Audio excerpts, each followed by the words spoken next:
Hi guys, today I'm going to talk about Orton Gillingham method, which is your multisensory approach, which is developed for the basically for the spelling and those who have reading difficulties. Okay, and it is used in broader way in United States, and you can say this has a great impact on the various student as well. It is a powerful approach to teach reading and spelling, as I said. So it has a great it has a great impact. So what is Orton Gillingham method? So it was developed by Dr. Samuel T. Orton, an educator, and a Gillingham. So together they have developed, that's why it is called Orton Gillingham. And a multisensory reading instruction. As I said, you this Orton Gillingham is linked with the different sensorial organs like your visual, auditory, and kinesthetic. So this is very good, you can say, because it involves almost all the organs of the body to make the child learn, and basically in reading and spelling. Okay, so that is your Orton Gillingham method in a short. So let us understand the the linkages. See, student link the visual symbol. Okay, what they see, the object. If you keep that is observation, and with its corresponding sound. If that object is there, how it makes the sound, so what they hear, and then kinesthetic, the touch, how they feel or what they feel as they write or trace the patterns. So they are involving their sensorial organs for learning. So who benefits? Student with a language based learning disabilities or dyslexia, you can say. Even the children with intellectual disability, those who have a language problem or reading problem, even the autism spectrum disorder and other developmental disorder, if any. So they get a trio should benefit by this. So it has a great impact in the children's learning skills. Let us understand the steps of Orton Gillingham. See, first, you have to assess the students to determine his reading skills and the area of the strength and weaknesses. Without this, you cannot plan the intervention. Without that, you cannot move ahead. So this can be done only by the specialist, only by the teacher who are trained in Orton Gillingham, because Orton Gillingham has a different approach of assessing, has a different approach of finding out the baseline. So that's why you can see there are a lot of colleges where they teach via Orton Gillingham approaches. So that's why those who are trained, and even some special educator who have learned experience, then they can implement it.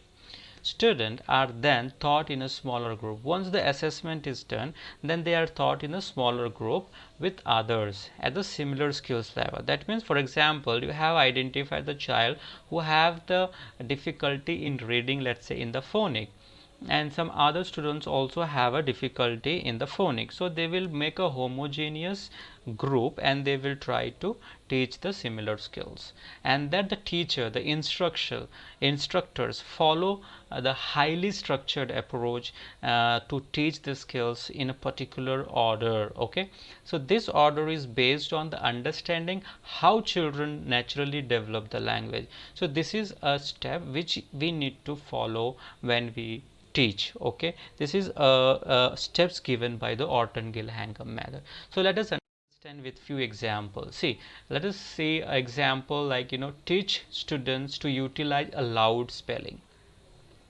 Loud spelling, yes. For example, to teach a loud spelling, you have to say the word. That means aloud, as a teacher, say the word. Okay, it can be apple, it can be anything, any spelling. Then finger spell the word. Then the child has to finger A P P L E. So finger spell the word is very important. Then write and say the letter name as well. Then he has to write and say the letter name. Writing and sound together, and then spell and read out the word loudly. So this is how you do the loud spelling. So what you are involving here, you involving your sense organs, right? For example, you're involving your auditory, involving your visual, kinesthetic, almost tactile. So almost all the sense organs you're involving to make the child learn. So simple as it is. So this is how you try to improve the skills in the children with almost all the developmental disabilities. Now let us see another example. Let us say if you want to connect a visual and keywords to a letter for a student who have a difficulty in particularly in a sound. So for example, as you can see here, ch, that means see, ch. So the student look at the card and says ch, chair. That means they will try to visualize the things, how the sound. So then what you do, you created a visual and auditory cues. That means you have created the visual and auditory cues together. The chair is a visual cue, the ch is your sound. That means both together you are trying to incorporate. Okay, now example 3 here, the student looks at a visual and say, for example, that boy is getting itching here, then you say ah, then you say itch. So while scratching the hands, itch. So what you do, you apply a visual there. Okay, so and as well as auditory. So this is how you're going to teach.